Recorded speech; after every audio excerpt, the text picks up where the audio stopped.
कैसे शांत करें, अपनी बेचैनी को कैसे शांत करें। आज की कहानी में आपको 4 ऐसी आदतों के बारे में बताने वाला हूं जिसे आप अपने जीवन में अपनाकर एक अच्छी जिंदगी जी सकते हैं और अच्छे कामों में अपना जीवन व्यतीत कर सकते हैं। अगर आप इस कहानी को शुरू से लेकर अंत तक पढ़ते हैं तो यहाँ पर लिखी हुए यह 4 आदतें आपकी पूरी जिंदगी को बदल सकते हैं।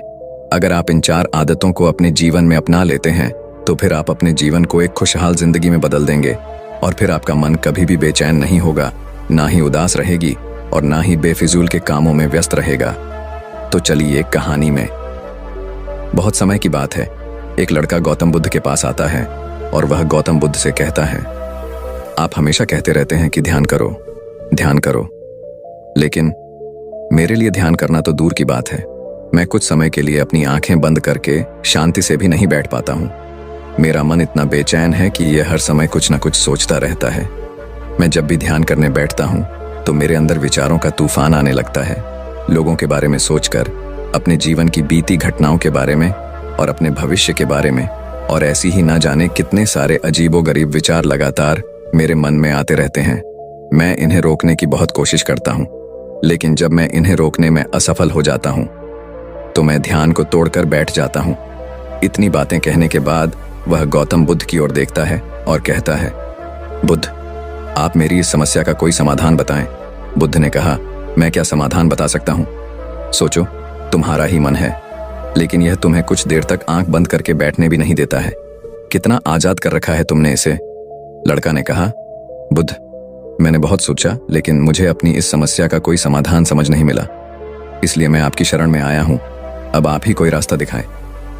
गौतम बुद्ध ने कुछ देर तक लड़का के चेहरे की तरफ बड़े ध्यान से देखा और फिर कहा, ठीक है, तुम ये 4 आदतें छोड़ दो और फिर तुम्हारा मन लगने लगेगा। लड़का पूरे ध्यान लगाकर बुद्ध की बातें सुनने लगा। बुद्ध ने कहा, पहली आदतें हैं, दूसरों के मन को पढ़ना छोड़ दो। तुम और तुम्हारे जैसे ज्यादातर लोग यही गलती कर रहे हैं कि वो दूसरों की मन की बातों को पढ़ने का प्रयास कर रहे हैं कि अच्छा, सामने वाला मेरे बारे में ऐसा सोच रहा है, और यही एक आदत तुम्हें सबसे ज्यादा बेचैन और परेशान कर रही है।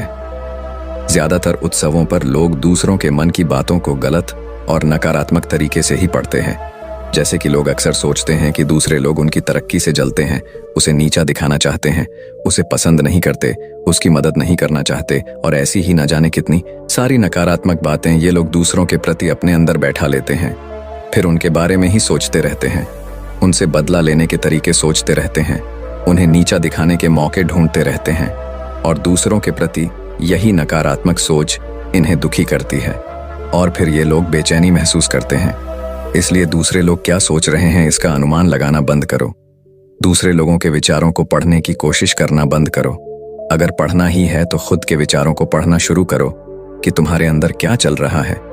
कहीं तुम नकारात्मक सोच, शिकायत या बुराई करने जैसी आदतों के शिकार तो नहीं हो रहे हो। बुद्ध ने कहा, दूसरी आदत यह है, सोचना कि असफल हो गए हो तो लोग हंसेंगे। हंसने दो। लोगों को असफलता पर हंसना तो लोगों का धर्म है, क्योंकि अगर तुम सफल हो जाते तो यही तो वो लोग हैं जो तुम्हारी तारीफ करते, तुम्हें सम्मान देते, तुम पर गर्व करते।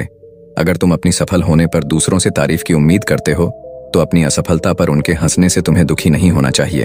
और समस्या ही यही है कि हम इंसान असफलता को बुरा मानते हैं, जबकि असफल होना सफल होने से भी ज्यादा जरूरी है, क्योंकि बिना असफल हुए सफल इंसान के अंदर घमंड और दूसरों को खुद से छोटा समझने की भावना पैदा करती है, जबकि असफलता हमें विनम्र रहना, धैर्य रखना और लगातार प्रयास करना सिखाती है।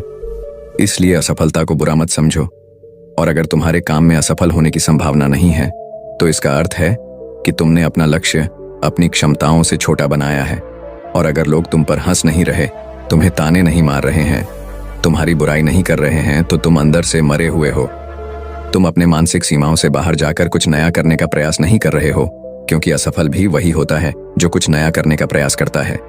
और एक बात हमेशा याद रखना, अगर तुम्हारे अंदर असफल होने का साहस नहीं है तो तुम बड़ा लक्ष्य हासिल नहीं कर सकते जो तुम करना चाहते हो। इसलिए असफल होने और लोगों के हंसने से डरना बंद कर दो।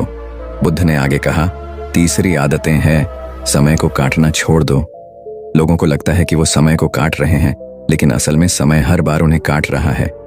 लोगों के द्वारा समय को व्यर्थ के कामों में बर्बाद करने का केवल एक ही कारण है, और वह यह है कि उन्हें लगता है कि उनके पास बहुत समय है। जबकि सच्चाई यह नहीं है, क्योंकि उनसे पहले वाले लोगों को भी यही लगता था कि उनके पास बहुत समय है, लेकिन उन्हें पता नहीं चल पाया कि कब समय बीत गया और उनका बुलावा आ गया, और जब तक उन्हें अपनी गलती का एहसास हुआ तब तक समय उनके हाथ से निकल चुका था। बस पश्चाताप रह गया था कि सारा जीवन व्यर्थ के कामों में बर्बाद कर दिया, और फिर वो चले गए इस दुनिया से बिना खुद को जाने, बिना इस जीवन की सच्चाई को समझे। इसलिए जब तक यह जीवन है, इसे अच्छे कामों में लगाओ, खुद को जानने में, दूसरों की मदद करने में, लोगों को सही राह दिखाने में, मानवता के कल्याण में। और दूसरी बात, समय को बर्बाद करने से आज तक किसी को खुशी नहीं मिली है।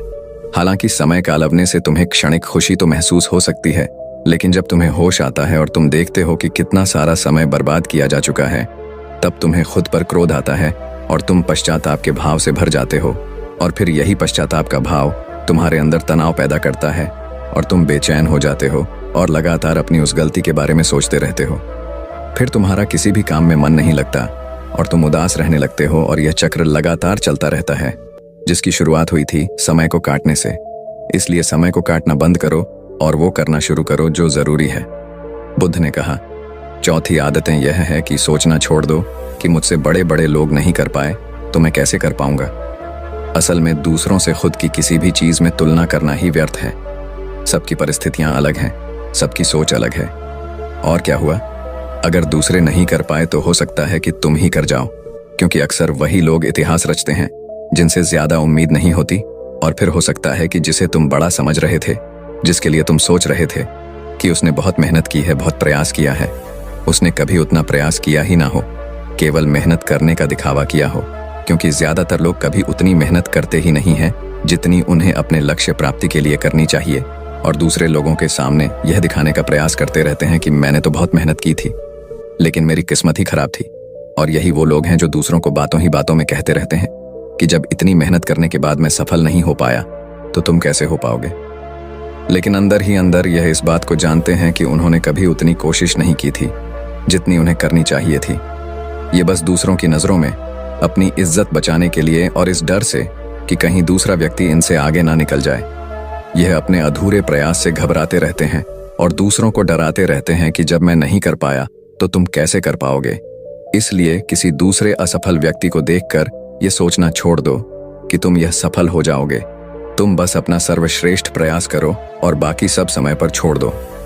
बुद्ध ने आगे कहा, अगर तुमने ये 4 आदतें छोड़ दी तो तुम्हारा मन एकदम शांत हो जाएगा और फिर तुम जहां चाहो वह अपना मन लगा सकते हैं। इतना कहकर गौतम बुद्ध मौन हो गई, और लड़का को भी अब समझ आ चुका था कि उसे क्या करना है। उसने मन ही मन उन 4 आदतों को छोड़ने का निश्चय किया और गौतम बुद्ध का धन्यवाद किया और वहां से चला गया। दोस्तों, इस कहानी से हमें यह शिक्षा मिलती है कि हमें यह नहीं सोचना चाहिए कि लोग मेरे बारे में क्या सोच रहे हैं। अगर मैं कोई काम करता हूं तो लोग उसे कम को लेकर हंसेंगे। इसके अलावा हमें अपना व्यर्थ ही समय बर्बाद नहीं करना चाहिए।